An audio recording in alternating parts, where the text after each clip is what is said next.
ওং সর্বে ভবন্তু সুখিনা সর্বে সন্তু নিরাময়া সর্বে ভদ্রাণি পশ্যন্তু মা কশ্চিৎ দুঃখভাগ ভবেৎ। নমস্কার, আমি আচার্য বেণী মাধব আবার আপনাদের সামনে বাস্তু সিরিজ শুরু করলাম এই চ্যানেলে, যেখানে বাস্তু রিলেটেড খুঁটিনাটি আপনাদের জন্য জানাবো।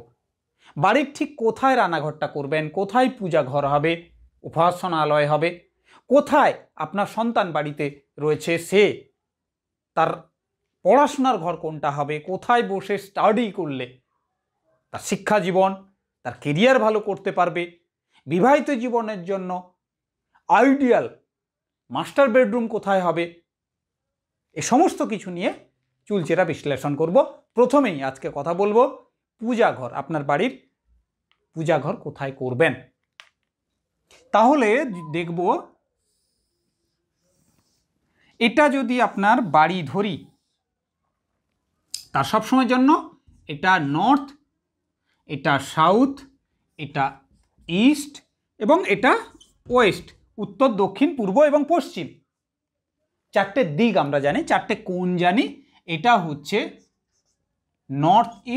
নর্থ ইস্ট কোণ বা ঈশান কোণ, এটা হচ্ছে ইস্ট সাউথ বা সাউথ ইস্ট কোণ, এটা হচ্ছে সাউথ ওয়েস্ট কোণ, এটা হচ্ছে নর্থ ওয়েস্ট কোণ। ঈশান কোণ, অগ্নিকোণ, নৈঋত কোণ এবং বায়ব্য কোণ। আমরা যখন পুজো করব, বাড়ির পূজা ঘর করতে চাইব, তখন আমাদের জানতে হবে পুজোটা কি। স্পিরিচুয়াল বা এনার্জি, পজিটিভ এনার্জির দিক এবং নেগেটিভ এনার্জির দিক আপনার বাস্তুতেই রয়েছে। যে কারণে আমাদের একটা কথায় রয়েছে, যা আছে এ ভূমণ্ডলে বা বিশ্বব্রহ্মাণ্ডে তা আছে এই দেহভাণ্ডে। এই দেহভাণ্ডে যা রয়েছে বিশ্ব ব্রহ্মাণ্ডেও তাই রয়েছে। আমার নিজের মধ্যেই পরমাত্মা জগৎ শক্তির প্রকাশ, জগৎ শক্তির বাস, আবার ইভিল শক্তি, দানব শক্তিরও বাস কিন্তু এই দেহর মধ্যে। বাস্তুতেও তেমনি করে পজিটিভ এনার্জিও রয়েছে, নেগেটিভ এনার্জিও রয়েছে। আমাকে ক্ষেত্র বিশেষে তার ব্যবহার করতে হবে, তার ঠিক ইউজ করতে হবে, তার যেন মিসইউজ না হয়। আমরা যদি পূর্ব এবং পশ্চিম বরাবর একটা সরল রেখা টানি বা একে ডিভাইড করি, বাস্তুটাকে ডিভাইড করি পূর্ব এবং পশ্চিম বরাবর, তাহলে দুটো খণ্ডে ভাগ হয়, উত্তরের দিক, দক্ষিণের দিক। এই উত্তরের দিকটা হচ্ছে দৈবিক শক্তি, দৈবিক শক্তি বা গড পাওয়ার এখানে রয়েছে। এখানে ইভিল এনার্জি বা আসরিক শক্তি, দানব শক্তি, এটা হচ্ছে দানব শক্তি, এটা হচ্ছে দৈবিক শক্তি। তাহলে আমরা পূজাঘর কোথায় করতে পারবো? উত্তরের দিকটা। উত্তরের দিকেও কোথায় কোথায় করতে পারবো সেটারও একটা সঠিক বাস্তুশাস্ত্রে, বিশ্বকর্মা বাস্তুশাস্ত্রে, যে বিশ্বকর্মা বাস্তুশাস্ত্রে শাস্ত্র মৎস্য পুরাণে বা মৎস্য পুরাণ অনুযায়ী কিন্তু আমাদের বাস্তুশাস্ত্র বা বাস্তু নির্মাণ করা হয়। একটা বাড়ি মানুষকে যেমন করে কেরিয়ারের টপে নিয়ে যেতে পারে, ভালো বিবাহিত জীবন দিতে পারে, আর্থিক সুদিন নিয়ে আসতে পারে, পড়াশোনার উন্নতি দিতে পারে, তেমনি করে এই একটা বাস্তু কেরিয়ারের চরম অবনতি, মানসিক অশান্তি, ক্রমান্বয়ে সেই পরিবারে রোগ ব্যাধিতে ভুগছে প্রচুর মানুষ, বিবাহিত জীবনের সুখ নেই, একাধিক মানুষ অবিবাহিত রয়েছেন একটা পরিবারে, একটা বাস্তুতে। একটা সার্টেন পিরিয়ডের পর দেখা যাচ্ছে যে সেই বাড়িতে ডেথ হচ্ছে। এগুলো সমস্তটা কিন্তু এই বাস্তুর কারণে। তো এবং ঠিক উত্তর এবং দক্ষিণকে বরাবর যদি আমি একটা সরলরেখা টানি মাঝ বরাবর, তাহলে এই যে অংশটা দাঁড়ায় এটা হচ্ছে ব্রহ্মস্থান। অ্যাকচুয়াল এত ছোট নয়, এটাকে প্রপারলি যদি ভাগ করা হয় তাহলে এই তিনটে করে ভাগ করতে হয়।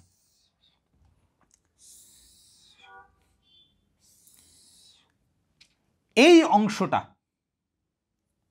অংশটা কিন্তু তাহলে ব্রহ্মস্থান। এটাকে বলা হয় মানব দেহের নাভি। নাভিটা ঠিক আমাদের মাঝ বরাবর রয়েছে, উত্তর দক্ষিণ পূর্ব পশ্চিম সবার ঠিক মধ্যিখানে অংশটা হচ্ছে নাভি, সব থেকে সেন্সিটিভ জায়গা মানব দেহের, সেই সঙ্গে সঙ্গে বাস্তুরও। বাস্তুপুরুষের কাহিনী আমি অনেক পূর্বে বা আগেই বলেছিলাম, সেটা পরবর্তী কোনো সময় আবার বাস্তু পুরুষের কাহিনী বলবো। বাস্তু পুরুষের নাভি এখানে রয়েছে, মাথা উত্তর এবং পূর্বের কোণ ঈশান কোণে পতিত হয়েছে, পদযুগল তা পতিত হয়েছে নৈঋত কোণে, যেটা হচ্ছে রাহু কেতুর জায়গা। এখানে 9টা গ্রহেরও অবস্থান রয়েছে, 10 দিকপাল রয়েছে, 10 দিকের 10 জন দেবতা অবস্থান করছে, কারো গ্রহরা রয়েছে। এ সমস্ত কিছু মাথায় রেখে আমাদের বাস্তু নির্মাণ করতে হয়। বাস্তুতে 4টি এলিমেন্টের অবস্থান রয়েছে, অগ্নি, পৃথ্বী, বায়ু, জল, এবং তার প্রপার ইউজ যদি আমরা না করি, মিসইউজ করি, তাহলে কিন্তু বাস্তু প্রবলেম হতে বাধ্য। কিছু পরিবারে দেখা যায়, কিছু বাস্তুতে দেখা যায় ভৌতিক কিছু ক্রিয়াকাণ্ড, উপদ্রব, ভয়, ভীতি, স্যাডনেস, একাকিত্বতা, এগুলো ভীষণ রকমের প্রভাব ফেলায়। মানসিক উদ্বিগ্নতা, সেই পরিবারে একাধিক মানুষ সুসাইড অ্যাটেম্প্ট করছে। এই বাস্তুরই যদি দেখা যায় তত্ত্বের মিসইউজ করি, ভুলভাবে বাস্তুকে অ্যাপ্লাই করি, তাহলে এই কাণ্ডগুলো ঘটতে লক্ষ্য করা যায়। তো বাস্তুর সর্বাধিক, এটা তো দৈবিক শক্তির দিক, এটা দানব শক্তির দিক, তাহলে আমরা কি করব? এই দিকেই সমস্ত ঠাকুর ঘরগুলো করে নেবো, এদিকে করবো না, ছেড়ে দিলাম, এমনটা নয়। এদিকেরও সর্বোৎকৃষ্ট কোন জায়গাটা সব থেকে ভালো ফল দেয় বা ঠাকুর ঘরের জন্য উপযুক্ত, তাহলে বলবো ঈশান কোণ। এই যে জায়গাটা আমরা পাচ্ছিলাম, এটা হচ্ছে, তাহলে আমরা দেখতে পাবো এই যে কোণটা, এইটা কিন্তু সর্বোৎকৃষ্ট, এটা হচ্ছে ঈশান কোণ। এটা হচ্ছে ঈশান কোণ। এর অধিপতি গ্রহ হিসেবে যদি দেখি, বৃহস্পতি হচ্ছে এর অধিপতি গ্রহ। বৃহস্পতি হচ্ছে দেবগুরু। তাই এখানে দেবতা বাস করলে, দেবতা স্থান করলে, পূজা গৃহ, উপাসনা গৃহ করলে, তা কিন্তু সর্বোৎকৃষ্ট। তার পজিটিভিটি, স্পিরিচুয়ালিজমের দিক থেকে আমরা কিন্তু তার এনার্জি অনেক বেশি পাবো, সঠিক রূপে পাবো। এছাড়া আমরা আরো কোথায় করতে পারি? এই অংশে করতে পারি, এই অংশেও করতে পারি, কিন্তু সেটা এর অর্ধেক। এই অংশে আমরা করতে পারি এই অবধি, এখানে করতে পারি, এখানে করতে পারি, এখানে করতে পারি, এখানে করতে পারি, কিন্তু এখানে যেমনটা এই অংশটা নিয়েছি, এই অংশের অর্ধেক করে নিয়েছি, ডিভাইড করেছি দুভাগে, এখানে কিন্তু সেটা করতে পারবো না। বরং এখানে উচিত হবে এটা মাঝ বরাবর কেটে এই অংশটাকে বাদ দেওয়া। এটা করব, এটা করব, এটা এই অংশে করব, এই অংশে করব, ব্রহ্মস্থানেও করতে পারবো, কিন্তু ব্রহ্মস্থানেও ঠিক অনুরূপভাবে এই অংশে আমরা যাব না। এটার যে অর্ধেক, এর অর্ধেক অংশে যাব না, এই অংশে আমরা ব্রহ্মস্থানে দেবতার গৃহ করতে পারো। সব থেকে ভালো হয় ঈশান কোণে, উত্তরের অংশে, বায়ব্য কোণে, এবং বায়ব্যর ঠিক নিচে পশ্চিমের, প্রপার পশ্চিমের কিন্তু অর্ধেক অংশ বাদ দিতে হয় আমাদের। আবার এখানে পূর্বে আমরা কিন্তু এই অংশটা এক্সট্রা নিতে পারবো। ঈশান ব্রহ্মস্থানে উচিত হবে ব্রহ্মস্থানটাকে ফাঁকা রাখা। ঠাকুর ঘর করলাম, কিন্তু ভারী ভারী নির্মাণ বা ভারী কোনো পিলার থাকলো, সেটা কখনোই বাস্তুর জন্য উপযুক্ত হতে পারে না। সেই বাস্তুর রোগ ব্যাধির জায়গা অনেক বৃদ্ধি পায় যদি ভারী কোনো ব্রহ্মস্থানে ভারী কোনো পিলার থাকে বা ভারী কোনো বস্তু থাকে, সবসময় যেন ফাঁকা রাখতে বলা হয়। পূর্বে আজ থেকে 50 বছর, 100 বছর, 200 বছর পূর্বে যখন বাস্তু নির্মাণ হতো তখন লক্ষ্য করা যেত চারদিকে ঘর, মাঝখানে এয়ারের জন্য একটা প্লেস ফাঁকা রাখা হতো, যেটাকে গ্রামের ভাষায় আমি বলতে শুনেছি ভিতর বাহির। ভিতর বাহির, ভিতরে চারদিকে যখন ঘর হচ্ছে, মাঝখানে চারদিকে ঘর হয়ে গেলে ওটা ভেতর, তার মধ্যে আবার বাইর, যেখান থেকে সূর্যালোক প্রবেশ করতে পারত,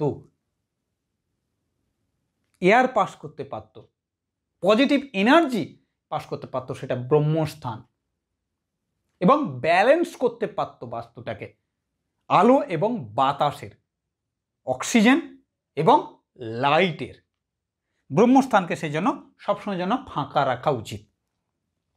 পূজা ঘর তো আমি এই জায়গাগুলোতে করে গেলাম, এই অংশে করলাম না, দানবীয় শক্তি বা অসুরী শক্তির জায়গা আমি করলাম না, এবার এনার্জির জায়গা করলাম না, আমি কিন্তু এই অংশে করলাম। এর মধ্যেও ঠাকুর ঘর যখন করছি, ঠাকুর কোন দিকে মুখ করে আমি পুজো করব, এই কোয়েশ্চেনটা চলে আসে। আচ্ছা, এর এবারে 9টা দেবতাও আছে, আমি সেটাও আসব। ঈশান কোণের এখানে অবস্থান করছেন শিবজি, এবং সেই সঙ্গে সঙ্গে মা লক্ষ্মী এবং কুবের, তার যে ধনের ভাণ্ডার, তার যে রক্ষাকর্তা বা যা দায়িত্ব দেয়া রয়েছে যাকে, তিনি হচ্ছেন কুবের। এখানে অবস্থান করছেন লক্ষ্মী, মা লক্ষ্মী। এখানে কুবের অবস্থান করছে উত্তরে। গ্রহ হিসেবে এখানে বুধ, পূর্বের অধিপতি গ্রহ হচ্ছেন রবি, সূর্য পূর্ব দিকেই ওঠে, এবং এখানে যদি দেবতা দেখি তাহলে ইন্দ্র।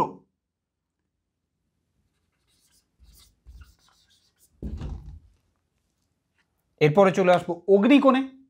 অগ্নিকোণের অধিদেবতা অগ্নি, এবং গ্রহ হিসেবে এখানে শুক্র। দক্ষিণ হচ্ছে মঙ্গলের দিক, গ্রহ হিসেবে মঙ্গল এখানে, এবং এখানকার ডাইটি বা দেবতা হিসেবে কে, যম বলা হয়, দক্ষিণ যমের দুয়ার।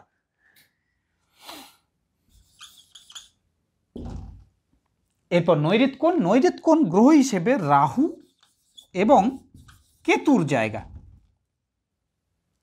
দেবতা হিসেবে নৃতি, রাক্ষস মাতা নৃতি, বন্ধনে ঋকার তয় হর্ষিকার, নৃতি এখানে অবস্থান করেন। পশ্চিম দিকের অধিপতি গ্রহ হচ্ছে শনি। শনি এবং রবি একে অপরের বিপরীতে অবস্থান করে। এটা এনার্জির যদি দিক হয়, আলোর যদি দিক হয়, প্রকাশের যদি দিক হয়, তাহলে এটা স্যাডনেসের দিক, অন্ধকারের দিক, একাকিত্বতার দিক। এখানে এসে কিন্তু প্রকাশটা গতিশ্লথ হয়ে যায়।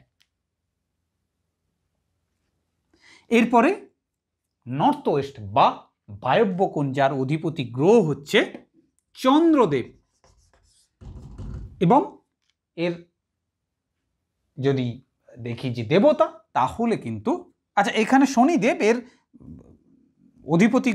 অধিপতি গ্রহ শনি, দেবতা হিসেবে কিন্তু বরুণ, এবং এখানের অধিপতি গ্রহ বললাম চন্দ্রদেব, আর দেবতা হিসেবে কিন্তু এখানে পবন। এই ছিল কিন্তু গোত্রের অবস্থান এবং দেবতাদের অবস্থান বাস্তুতে, অধিদেবতাদের বা 10 দিকপাল, সেটা নিয়ে কথা বললাম। এবং ঊর্ধ্ব হচ্ছে ব্রহ্মা এবং অনন্ত হচ্ছে নাগ, বা পাতাল হচ্ছে নাগদেবের অবস্থান। এবারে আসবো কোন দিকে মুখ করে পুজো করবেন। ঈশানে করুন বা যে কোনো ক্ষেত্রে ঠাকুরের ঘর করুন, সেক্ষেত্রে আপনাকে উত্তর অথবা পূর্বে মুখ করে, পূর্বমুখী হয়ে, যখন আমি পুজো করছি আমার মুখটা, ফেসটা পূর্বে থাকবে কিংবা উত্তরে থাকবে, সেভাবে ঠাকুরের প্লেসিং করব এবং ঠাকুর ঘর আমি তৈরি করব। কিছু ক্ষেত্রে কিছু মানুষের পশ্চিমে মুখ করে পুজো করতে লক্ষ্য করা যায়। সেটা গৃহী মানুষদের জন্য নয়, যোগী যারা রয়েছেন, তান্ত্রিক কিছু জটিল ক্রিয়া করেন, প্রচলিত ক্রিয়া নয় সেগুলো, সেই সব কাজের জন্য, সেই সব দেবদেবীর জন্য পশ্চিমে মুখ করে পূজা করা যেতে পারে, কিন্তু দক্ষিণে মুখ করে পূজা কদাচিৎ সম্ভব নয়, উচিত নয়। সবসময় যেন উত্তর কিংবা পূর্বে মুখ করে পুজো করব আমরা, তাহলে আমাদের লাইফে প্রসপারিটি আসবে, ওয়েলথ আসবে, আমাদের হ্যাপিনেস আসবে, মেন্টাল স্টেবিলিটি আসবে, মানসিক উদ্দীপনা আসবে, কাজ করবার এনার্জি আসবে, চাহিদা থাকবে, আমাদের এগিয়ে চলবার প্রবণতা থাকবে, ভালো ভালো থিঙ্কিং আসবে, নতুন নতুন ক্রিয়েটিভিটি আমাদের মধ্যে গ্রো করবে, আমরা নিজের জীবনকে বেহতর বা সুন্দর রূপে আরও নতুনভাবে এগিয়ে নিয়ে যেতে সক্ষম হব। এরপরে ঈশান কোণে দেখুন, ঈশান কোণ এটা, এখান থেকে সর্বাধিক দূরত্ব কোথায়? নৈঋত কোণ। এখানে যদি দেবগুরু বৃহস্পতির অবস্থান হয় গ্রহ হিসেবে, এখানে রাহু এবং কেতুর অবস্থান নৈঋত কোণে, সর্বাধিক দূরত্ব কিন্তু সব থেকে নেগেটিভ জায়গা বাস্তু, তা হচ্ছে এই নৈঋত কোণ। এখানে কখনোই ঠাকুর ঘর উচিত নয়, এই অংশগুলোতে উচিত নয়, কারণ এটা ইভিল পাওয়ার বা দানবীয় শক্তির জায়গা। এই অংশে ঠাকুর ঘর আমরা করতেই পারি। তাহলে আগামীতে এরকম আরও নতুন নতুন বিষয় নিয়ে বাস্তুর ফিরব, ভিডিও দীর্ঘায়িত করব না। অবশ্যই ভিডিও যদি ভালো লেগে থাকে তাহলে আগামীতে এভাবে অ্যাস্ট্রোলজিক্যাল, স্পিরিচুয়াল এবং মোটিভেশনাল সমস্ত ভিডিও পেতে চ্যানেলটি সাবস্ক্রাইব করে বেল বাটন বাজিয়ে রাখুন। সবাই ভালো থাকুন, সুস্থ থাকুন, যেতে সবার মঙ্গল কামনা। বৈদিক মন্ত্রোচ্চারণের মধ্যে দিয়ে বলবো ওম সর্বেষাং মঙ্গলম ভবতু। সবাই ভালো থাকুন, সুস্থ থাকুন, সবার মঙ্গল হোক। নমস্কার।